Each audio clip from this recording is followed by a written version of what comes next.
In the previous session, we understood about diode formation and how current flows through the diode.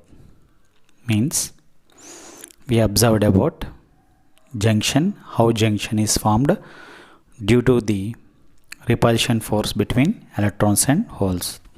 So n-type electrons are n side move towards p side, and holes on p side moves towards n side due to repulsive forces between them, and a junction is formed.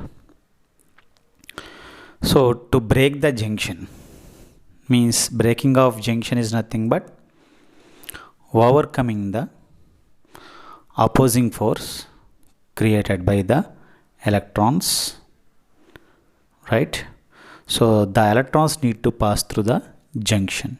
That is nothing but breakage of junction or junction breakover. The voltage required to break the junction means the voltage required for the electrons to move from n-type material through the junction into p-type and again back to the positive terminal of the supply. That minimum voltage required is 0.7 volts for silicon, 0.5 volts for germanium semiconductor.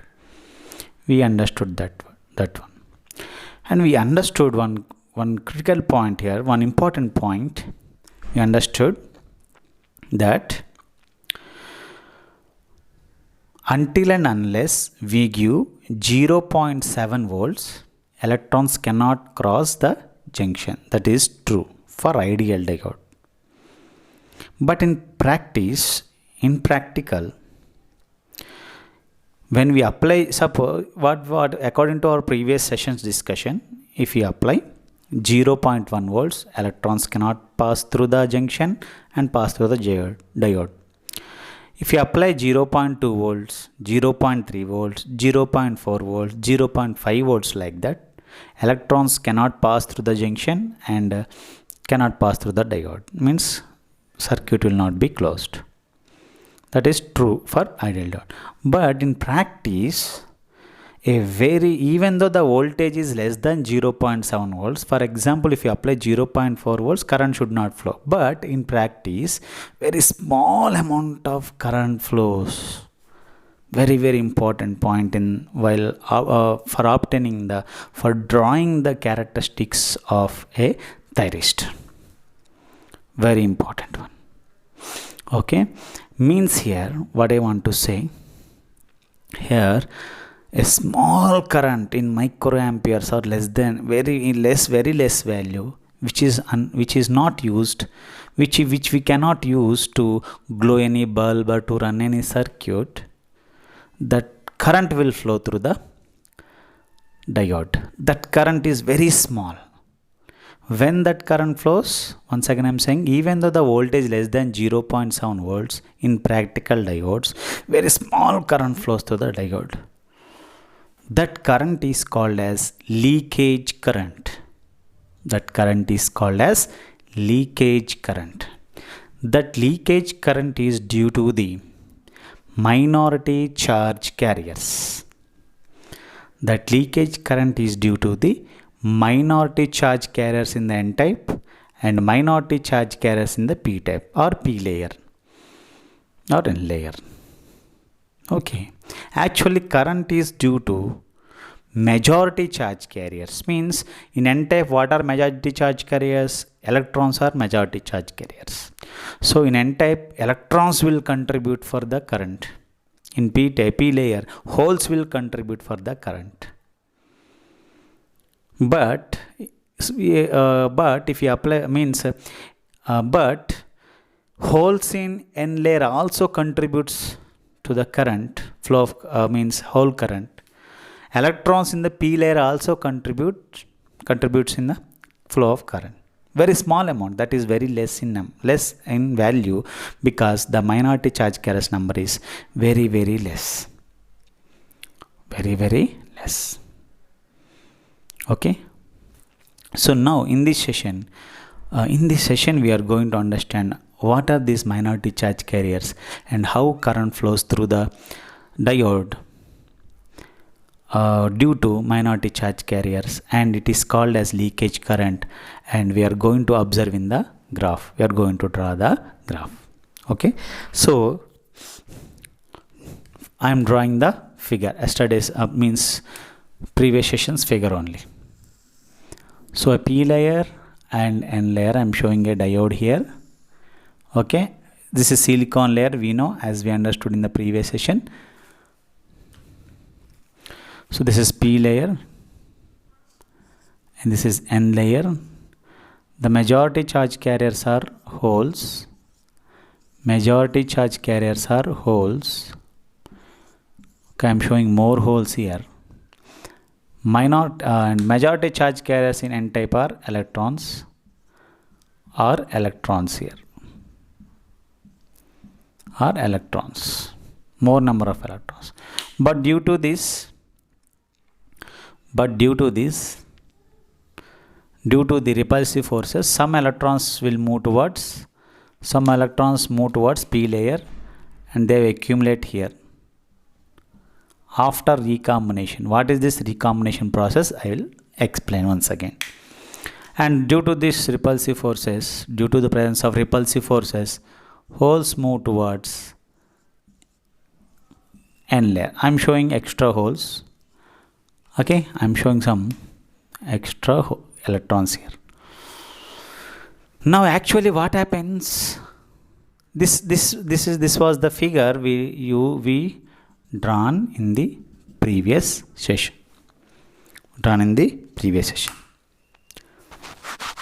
Right?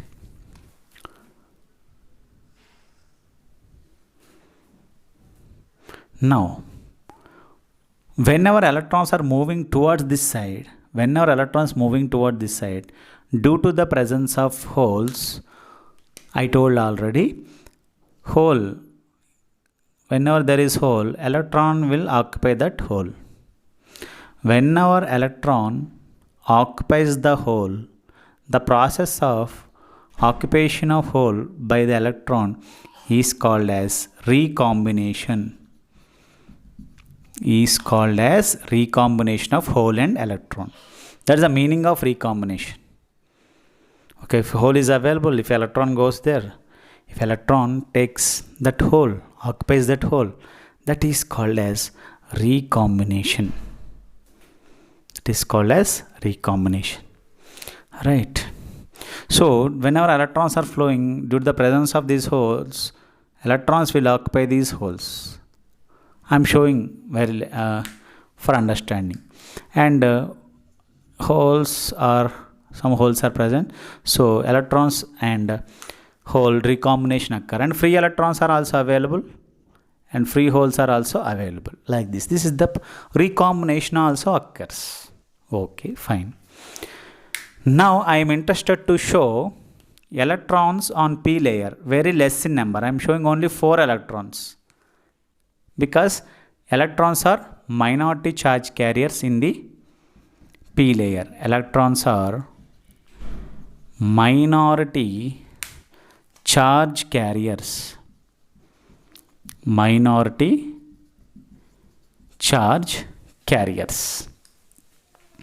Less in number. Minority means less in number.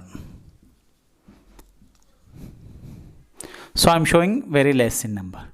Similarly, on N type, N layer, electrons are more, but very less number of holes are present. So holes are, here I am writing holes. Holes are minority charge carriers. In which layer? N layer. Minority charge carriers.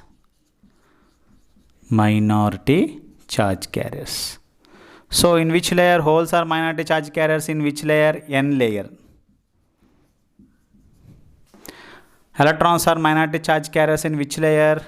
P layer.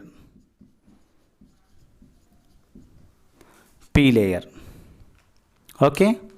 Now observe the things very carefully. Right. So this is positive terminal. And this is negative terminal. So here, whenever p type is connected to, whenever p layer is connected to positive terminal and n is connected to negative terminal, this connection is called as forward bias. Biasing is nothing but giving extra supply. That's it. We are biasing. Biasing meaning is giving extra supply or extra energy. Okay. So this is forward bias. Fine. So now I'm giving forward bias. This now the diode is forward biased. Now if I apply from the previous session, until and unless we apply a voltage which is greater than 0.7, current doesn't flows. Right. Now even though apply some voltage, suppose 0.5 volts, which is less than 0.7 volts, nothing but junction breakover voltage. Junction breakover voltage means electrons flow through the diode. Due to the presence, if you apply 0.5 volts, so here what we are having? Negative. So negatives repels negative here. So here also some electrons will present, right? Observe the things carefully because this is n layer. So due to the presence of electrons, this negative repels these electrons in red color. So these electrons will try to move like this. Already due to the presence of minority charge carriers, electrons will flow like this. So flow of electrons occurs. These electrons will not cross the junction in ideal diode. But these electrons, and along with these minority charge carriers, there is a flow of electrons inside the diode. There will be flow of electrons inside the diode. This also constitutes current because flow of electrons is called as current. Thus, very small amount. This is not the big amount because the voltage junction is not broken, because junction will be broken or junction breakdown occurs only when we apply voltage greater than 0.7 volts. So if junction is not broken, heavy current cannot flow, means useful current in amperes or kiloamperes or in some 0.5 ampere like that, which is useful current that cannot flow previously. But even though we apply a voltage less than 0.7, small current flows.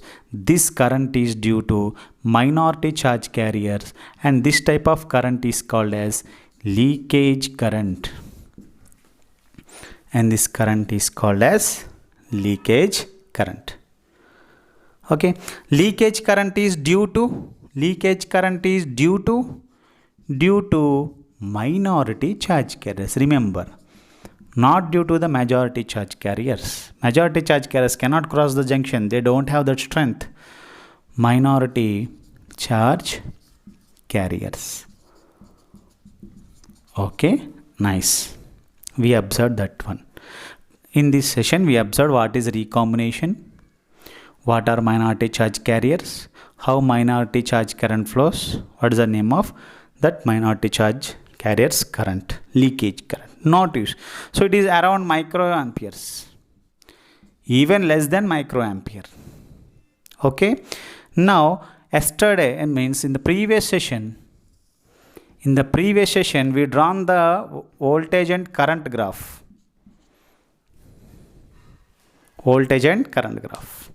So previously we observed when the voltage is 0.7 volts, then only current flows like this. Heavy current flows. Means whenever you apply 0.7 volt, junction breaks, heavy current flows through the diode. So drastically, current will rise drastically, very heavy current flows. In that ideal diode, this minority charge carrier current is absent. Minority charge carriers current is absent. But in practice, even though you apply less than 0.7 volts, small current flows. Very small current flows. The graph you need to draw like this. Red color remaining will be same. you need to show in red color, that is for practical diode. Red color indicates, red color graph is practical diode. Now I am showing practical diode because in the previous session I shown the graph for ideal diode. What is this current?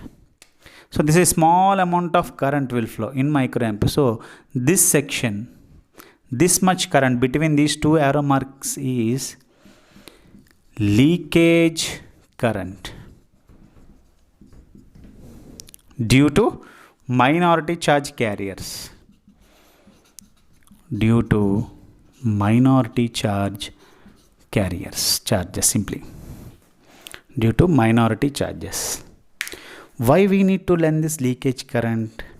Because while learning thyristor also, in thyristor also, even though the thyristor is forward biased, even the voltage is not sufficient to trigger the thyristor, to turn on the thyristor, small current flows. That current is due to again minority charge carriers. That's why we are learning, we are laying foundations.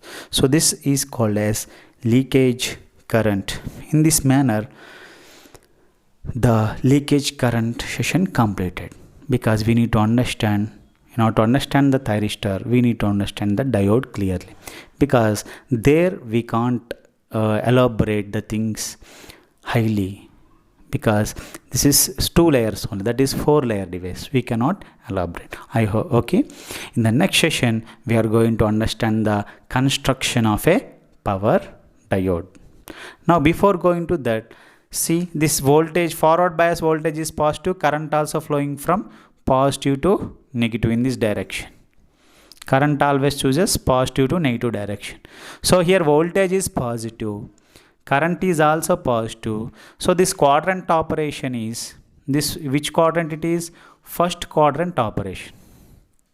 First quadrant operation. And this, since this biasing is forward biasing, since this biasing is forward biasing, these characteristics, whatever the graph I drawn between voltage and current, nothing but VI characteristics of diode. Similarly, we are going to obtain the VI characteristics of thyristors. So since voltage is positive, current is positive, and the characteristic and the graph is in first quadrant, this graph is, or this positive voltage and current positive is considered as forward characteristics of diode. So what we learnt?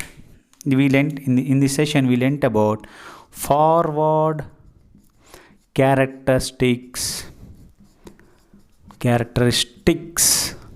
of diode similar to thyristor. Similar to thyristor. Why it is similar to thyristor, we'll understand clearly. Okay, this is the story. Forward characteristics means voltage is positive, current need to be positive. That characteristics is called as forward characteristics. Okay.